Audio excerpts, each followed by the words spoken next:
नमस्कार, प्रभा साक्षी देख रहे हैं आप। आपके साथ मैं हूं अंकित सिंह। असम के मुख्यमंत्री और झारखंड विधानसभा चुनाव के भारतीय जनता पार्टी के सह प्रभारी हिमंत बिश्व शर्मा ने घुसपैठ के मुद्दे पर झारखंड सरकार पर जबरदस्त तरीके से निशाना साधा और आरोप लगाया कि इससे राज्य मिनी बांग्लादेश में बदल सकता है।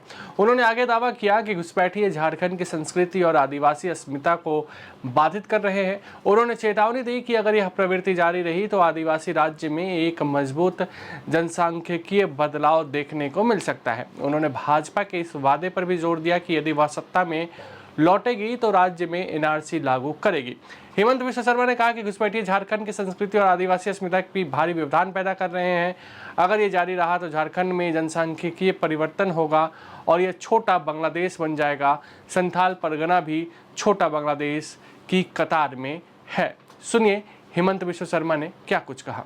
संथाल परगना में आदिवासियों का अस्मिता और पूरा झारखंडी समाज व्यवस्था को घुसपैठिया मिलके बर्बाद कर रहा है। अगर ऐसे ही घुसपैठी आते रहते हैं तो झारखंड पूरा अलग हो जाएगा, डेमोग्राफी चेंज हो जाएगा और मिनी बांग्लादेश बन जाएगा। संथाल परगना मिनी बांग्लादेश बनने का कदर में है। आज हमने 3 घोषणा किया हूं। पहला, जब सरकार बनेगा हम एनआरसी लाऊंगा। कानून का रास्ता से हम लोग घुसपैठियों को धक्का मार के झारखंड से निकालूंगा।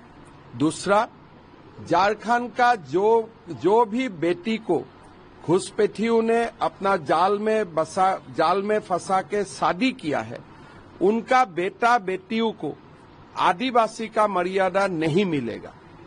अगर पिता घुसपैठी होते हैं तो बेटा बेटी को हम आदिवासी का मर्यादा नहीं देगा, ये भी हमारा वादा है।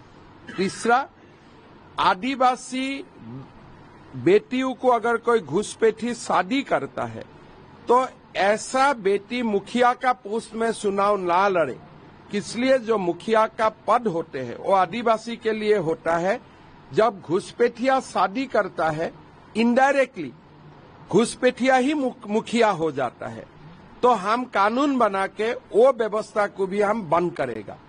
कुल मिला के पूरा संथाल परगना को हम घुसपैठियों से भी मुक्त करेगा और घुसपैठियों का प्रभाव से भी हम मुक्त करेगा। आज आप देखिए संथाल परगना में आज किसका दबदबाव है? इरफान अंसारी, हमारे आलमगीर आलम। आज रुपया पैसा किसका घर में बरामद होता है? कोई आदिवासियों का घर में पैसा नहीं है, कोई हमारे मूलवासियों का घर में पैसा नहीं है, आप लोगों का घर में पैसा नहीं है, लेकिन आलमगीर आलम का घर में पैसा होता है। आज इरफान अंसारी का दुस्साहस देखो आप, क्यों ऐसा हो रहा है? इसलिए ये सरकार घुसपैठियों को और इरफान अंसारी जैसा व्यक्ति को ये लोग संरक्षण देते हैं। तो हम ये वादा करता हूं, सरकार आने दीजिए।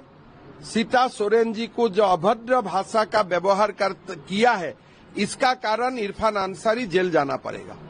दूसरी ओर हिमंत बिश्व शर्मा के बयान पर झारखंड के मुख्यमंत्री हेमंत सोरेन ने पलटवार किया है। उन्होंने भाजपा की आलोचना करते हुए कहा कि वह समाज में विभाजन को बढ़ावा दे रही है और उसे बढ़ा रही है तथा हाशिए पर पड़े समूहों का समर्थन करने में विफल रही है। असम के मुख्यमंत्री हिमंत बिश्व शर्मा की टिप्पणियों के जवाब में सोरेन ने भाजपा नेताओं से सीमा सुरक्षा और बांग्लादेश में कथित घुसपैठ के संबंध में अपने प्रधानमंत्री के नेतृत्व और जवाबदेही पर सवाल उठाने का आह्वान किया।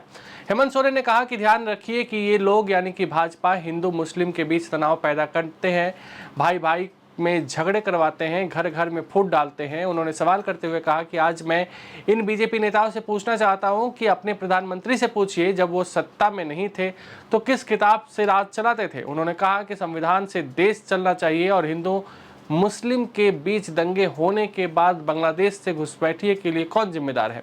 इसके बाद उन्होंने इस बात पर जोर दिया कि भारत अपने लोगों का है और सीमा पर नियंत्रण पर सवाल उठाया। उन्होंने कहा कि हम जब बांग्लादेश की बात कर रहे हैं तो हमें पूछना पड़ता है कि सीमा पर किसका नियंत्रण है। यह केंद्र सरकार, बीएसएफ और राज्य सरकार के हाथ में है। बांग्लादेश के पूर्व प्रधानमंत्री को किन परिस्थितियों में अनुमति मिलती है, किस तरह की सरकार इसकी अनुमति देती है, हमें किसी से कोई प्रचार नहीं चाहिए। कुल मिलाकर झारखंड में घुसपैठ का मुद्दा जबरदस्त तरीके से जारी है और देखना दिलचस्प होगा कि झारखंड की जनता को कौन अपने पाले में करने में कामयाब होता है। अगर आप भी लेना चाहते हैं देश दुनिया की तमाम जानकारी तो आज ही सब्सक्राइब करें हमारे चैनल को। साथ ही नीचे दिए बेल आइकन को जरूर दबाएं ताकि हर अपडेट आप तक पहुंच सके।